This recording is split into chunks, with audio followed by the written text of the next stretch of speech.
Hello viewers, अभिषेक प्रतिभा stay enterprises से। आइए discuss करते हैं 2 मार्च 2022 के निफ्टी और बैंक निफ्टी के लेवल्स।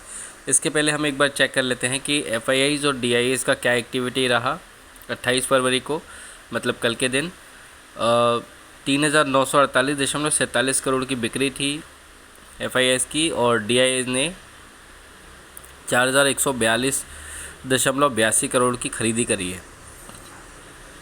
अब देख लेते हैं कि यूएस मार्केट्स कहाँ पे ट्रेड कर रहे हैं और इसके फ्यूचर्स कहाँ पे ट्रेड कर रहे हैं। हमारी जो क्लोजिंग आई थी इसको अभी कल के लिए आप अवॉइड करिए, क्योंकि हम कल यहाँ से एक गैप डाउन ओपनिंग देने वाले हैं, राइट। आप देख सकते हैं कि यूएस मार्केट्स खुल चुके हैं और अभी थोड़ी नरमी दिखा रहे हैं और ये नरमी अभी सिर्फ शुरुआती है, आगे चल के ये और बढ़ सकती है, राइट। अगर हम फ्यूचर्स की बात करें तो ये भी लगभग उन्हीं लेवल्स पे ट्रेड कर रहे हैं जिन लेवल्स पे खुलने के पहले ट्रेड कर रहे थे। तो यहाँ पे ज़्यादा कमज़ोरी ज़रूर नहीं दिख रही है, बट कल के लिए कुछ चांसेस हैं जो हम लेवल पे डिस्कस करेंगे और ओवरऑल डिस्कशन आपके लिए इम्पॉर्टेंट होगा, उसको मिस मत करिएगा, स्किप मत करिएगा, पूरा वीडियो देखिएगा। शॉर्ट में हम लेवल समझाएंगे आपको और उसके बाद में हम ओवरऑल डिस्कशन कंप्लीट करेंगे जिसमें ग्लोबल इश्यूज़ भी इंक्लूडेड होंगे। हमने लो देखा था 16,356 का और 16,815 का हाई देखा था, राइट, कल के दिन में। और कल के दिन में क्या हो सकता है ये भी डिस्कस कर लेते हैं एक बार। हालांकि कल की डेट पे चार्ट्स इतने इम्पोर्टेंट नहीं हैं, बट हमारे लिए कल के लिए चार्ट्स भी इम्पोर्टेंट होंगे, राइट, क्योंकि हमारी जो ओपनिंग होगी वो कहीं ना कहीं 16,500 के आसपास होगी कल के दिन की। अगर हम बात करें तो गैप डाउन ओपनिंग एक्सपेक्टेड है, गैप अप ओपनिंग किसी भी चांस में एक्सेप्टेड नहीं है, और एक्सपेक्टेड भी नहीं है जिस हिसाब से सिनेरियोस चल रहे हैं। तो ये 135 पॉइंट जो प्लस दिख रहा है, इसके साथ साथ इतना ही लगभग माइनस में जा सकते हैं हम, मतलब तकरीबन 270 पॉइंट आप यहाँ से ले सकते हैं। तो ओवरऑल इसको ले लीजिए कि 16,500 के आसपास आपको गैप डाउन ओपनिंग करनी है। इससे भी नीचे अगर हो तो मार्केट्स को देखकर ट्रेड करिए, अदरवाइज़ ये लेवल्स आपके काम आएंगे। 16,500 के नीचे अगर हम जाते हैं तो हमारे पास जो इमीडिएट सपोर्ट होगा वो 16,230 के आसपास कहीं होगा। अगर हम उसको भी ब्रेक करते हैं तो सीधे हम 16,000 के लेवल्स को ब्रेक करेंगे। यहाँ पे कोई हमको साइकोलॉजिकल सपोर्ट नहीं मिलेगा, हम 15,900 पे ही सपोर्ट लेंगे। ये लेवल्स ज़रूर बड़े हैं बट कंडीशंस भी बड़ी हैं। हो सकता है कि ये मैटर थोड़ा सा लंबा खिंच जाए, और क्योंकि 2 दिन बाद डिस्कशन है तो उसका कहीं ना कहीं इम्पैक्ट रह सकता है। बट आपको ये ध्यान रखना है कि भाई अगर एक लेवल टूटता है तो दूसरे लेवल में कहीं ना कहीं आपको, अगर 200 पॉइंट की रेंज में दे रहा हूँ तो 100 पॉइंट तो आपको मिलेंगे ही मिलेंगे। तो 16,500 के नीचे अगर हम खुलते हैं तो डेफिनेटली आपको 15,900 तक के लेवल्स के लिए जाना चाहिए। अगर 16,500 के ऊपर हमारी ओपनिंग होती है, ठीक है, गैप डाउन ओपन होता है, लेकिन 16,500 के अगर ऊपर ओपन होते हैं तो आपके पास सबसे पहला सपोर्ट आएगा 16,500 का ही। उसके बाद मार्केट के मूड माहौल के हिसाब से आपको ट्राई करना है 15,000, 16,250 भी आएगा एक लेवल बीच में। 16,500, 16,230 जो लेवल्स मैं डिस्कस कर रहा हूँ उनको ध्यान रखिए। सपोर्ट 1 16,500, सपोर्ट 2 16,230 और सपोर्ट 3 15,900 के आसपास आएगा। इसके आसपास आपको कल के दिन में कहीं ना कहीं अगर बाउंस बैक मिलता है तो देखिए कि कंडीशंस क्या बन रही हैं और अपनी पोजीशंस को थोड़ा संभाल लीजिएगा, ठीक है। अगर ऊपर की बात करें तो यहाँ से सबसे बड़ा हर्डल जो है हमारे लिए वो 16,850 है फ़िलहाल की कंडीशन में, जिस लेवल पे हम बंद हुए हैं, ठीक है। बट उसके पहले 16,750 के ऊपर टिकना हमारे लिए बहुत ज़रूरी है, जो हमारा इसके पहले का भी पहला रेजिस्टेंस था। तो 16,750 हम पहले देखेंगे। इसके बाद हम 16,821 जो हमने दिया था, उस हाई हमने बनाया 16,815, हम उसको एक ऑब्जर्वेशन लेवल रखेंगे। 16,850 तक हम देखेंगे सेकेंड रेजिस्टेंस, और 16,945 हमारा कल के लिए फाइनल रेजिस्टेंस होगा। इन एनी केस कोई पॉजिटिव न्यूज़ आ जाती है, ठीक है, तो हमारे लिए ये लेवल आ सकते हैं। अदरवाइज़ कल के लिए ये लेवल्स भी एक्सपेक्टेड नहीं है, राइट। मार्केट्स में बहुत से लोग हैं जो 17,200 और 17,400 की बात कर रहे हैं, जिनको हम फ़िलहाल माइंड ही नहीं करते हैं। अभी हम बैंक निफ्टी की बात करें 36,205.30, राइट। ये लेवल है जो क्लोजिंग दिखा रहा है, और 35,611 का लो बनाया था, 35,500 का सपोर्ट लिया था हमने। जो अपना सपोर्ट दिया था 35,550 का, उसको सपोर्ट लिया था उस दिन बैंक निफ्टी ने। बट कल के लिए ये सपोर्ट भी मायने नहीं रखता है। एक बार के लिए 4 घंटे का हम एक बार चार्ट देखेंगे, और इसके बाद हम डिसाइड करेंगे कि हम वन डे के चार्ट में क्या मूवमेंट देख रहे हैं, राइट। फ्रॉम लर्निंग पर्सपेक्टिव आपको 4 घंटे का चार्ट देखना ही है, राइट। नॉर्मल सिनेरियोज़ में ये बहुत मदद करता है, बट इस सिनेरियो में जहाँ पे हम हैं अभी, यहाँ से हमारे लिए 35,900 पहला सपोर्ट होगा, जो कि अगर गैप डाउन ओपनिंग होती है कल तो इजीली ब्रेक हो सकता है। तो आपका पहला जो सपोर्ट आएगा 35,700 के आसपास ही आएगा। 35,700 से थोड़ा ऊपर भी मिल सकता है आपको, 750 आप उसको बोल सकते हैं, बट आप उसको 35,700 ही लेकर चलिए। लेवल एग्जैक्टली निकलता है अगर हम उसको देखें तो 35,650, बट आपको कंसिडर ही करना है कि अगर हम 35,700 के नीचे अगर कंटिन्यूसली ट्रेड कर रहे हैं, then it will be a difficulty for अस।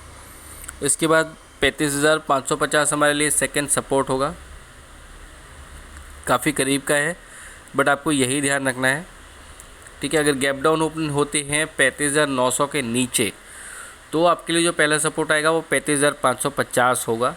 अगर 35,900 से ऊपर हम गैप डाउन ओपनिंग करते हैं, 36,000 के आसपास ओपन करते हैं, जो कि अभी थोड़ा डिफ़िकल्ट है, तो हमारे लिए 35,700 पहला सपोर्ट होगा।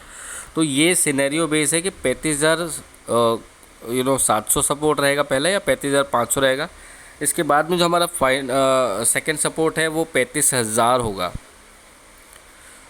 एग्जैक्टली 35,000 होगा। और इसके बाद में अगर हम कहीं ना कहीं सपोर्ट लेंगे तो वो जो लेवल होगा वो 34,400 होगा। इसके बीच में आप सपोर्ट ढूंढने की कोशिश मत करिए, मार्केट आपको सपोर्ट कहीं देगा नहीं।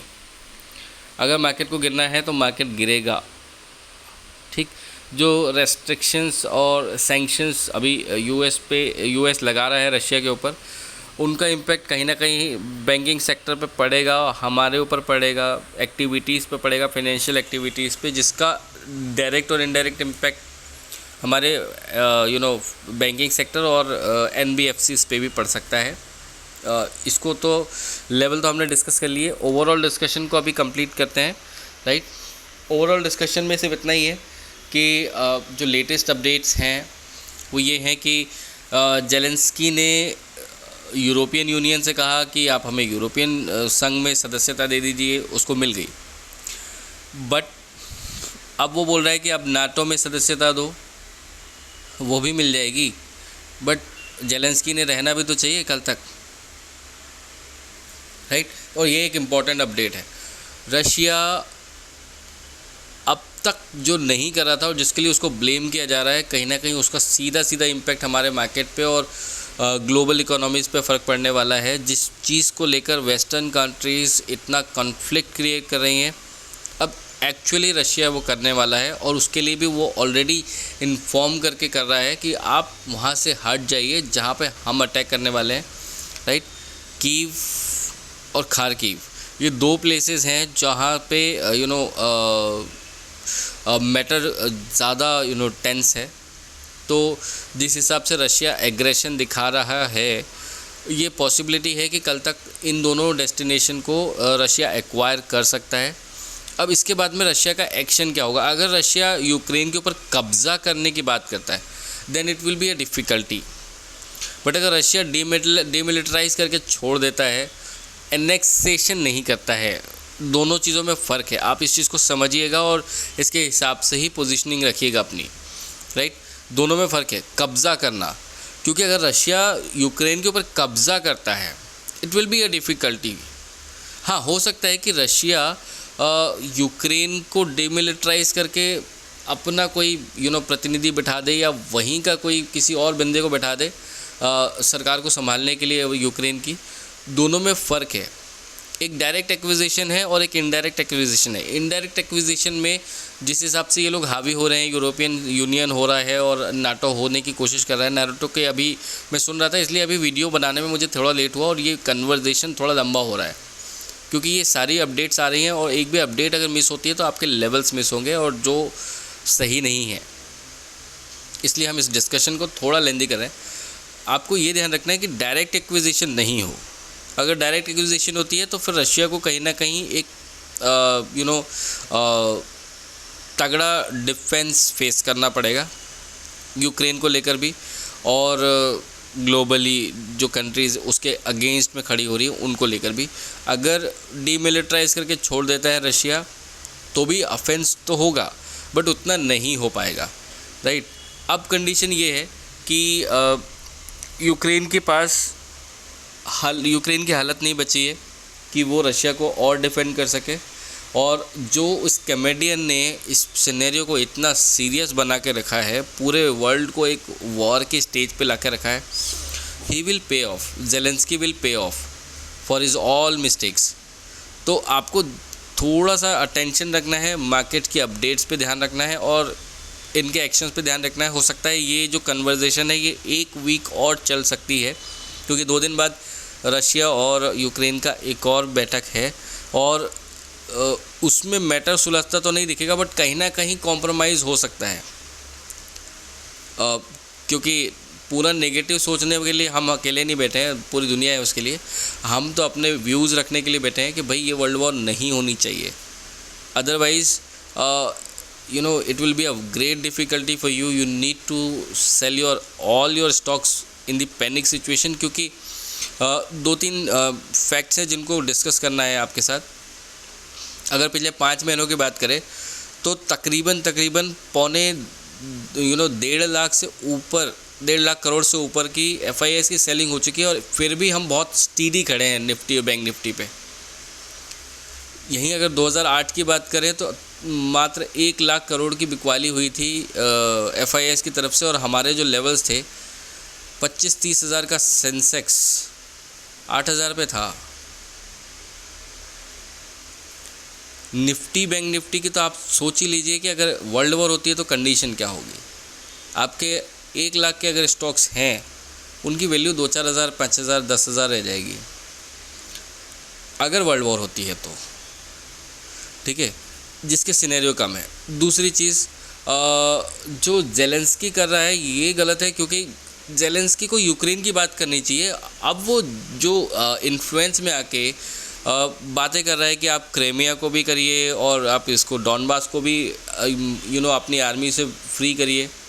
भैया तुम्हारा यूक्रेन ही नहीं रहेगा तो बाकियों की बात क्यों कर रहे हो तुम? पहले तो तुम अपनी देखो कि कितनी तुमसे सुधर रही है, राइट। ये यूक्रेन के लिए मैटर है। यूक्रेन ने जिस हिसाब से पब्लिसाइज़ किया है।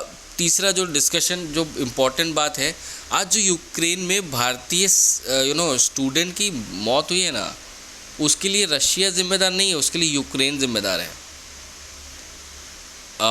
हो सकता है कि आप में से बहुत से लोग एग्री ना करें मुझे, बट गोलीबारी की बात आई और वेस्टर्न मीडिया सिर्फ और सिर्फ यूक्रेन को हाईलाइट कर रहा है, क्योंकि उसमें वेस्टर्न कंट्रीज़ का इंटरेस्ट है।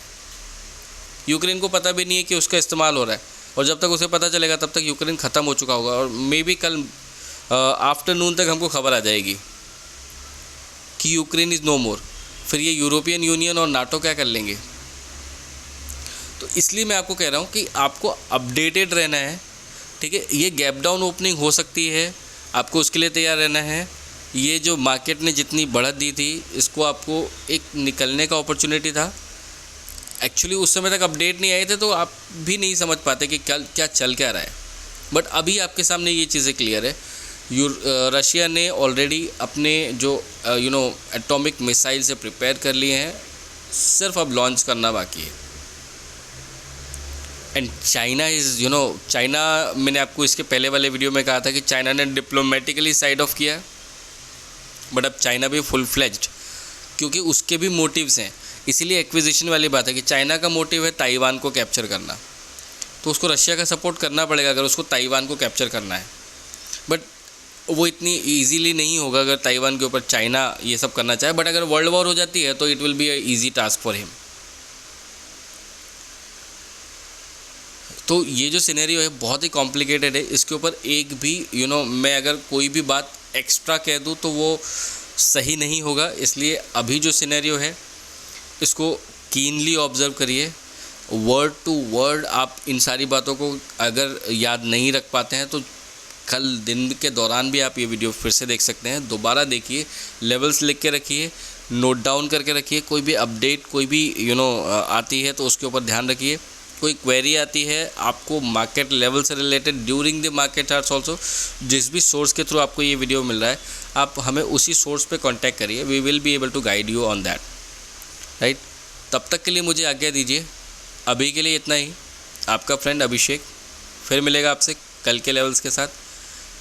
आई होप इन्वेस्टमेंट प्रॉस्पेक्ट से आप अगर ट्रेड कर रहे हैं तो आपको रुकना चाहिए फ़िलहाल। यहाँ पे अच्छे लेवल्स पे आपको स्टॉक्स मिलेंगे, क्वालिटी स्टॉक्स मिलेंगे, कुछ रिकमेंडेशन हम भी देंगे आपको, उनमें इन्वेस्टमेंट करिएगा। अभी इन्वेस्टमेंट के हिसाब से रुकने का समय है कुछ दिन के लिए, ठीक है। बट अपने पास कैश हैंडी रखिए, जैसे ही मौका मिलेगा we will guide you, invest in that. at least you will get 25 to 35% appreciation within a year minimum, that we are saying and we are committing to you. So be your investment capital ready. Do not invest now. For investment which you already have done, 3 साल का prospect लेकर चलिए, पूरा पैसा मिल जाना है वापस with interest, return निकाल के देगा मार्केट आपको। ट्रेडर्स बी एक्टिव, मौका मिले तो छाप लो पैसा, बट हाँ ध्यान रखना पोजीशंस देख के बनानी है, राइट, लेवल्स के ऊपर बनानी है, और कम ट्रेड्स करने हैं, ज़्यादा मुनाफा कमाना है, नहीं समझ में आ रहा नहीं करना है, ठीक है। कल मिलते हैं नए लेवल्स के साथ और नई अपडेट्स के साथ। आई होप कि आज के लिए इतना काफ़ी है। Stay connected. If you like our levels and the conversation, like and share the video, and if you want to receive all these updates on a daily basis, please subscribe our channel. Abhishek signing off from Pratibha Shri Enterprises. Thank you so much.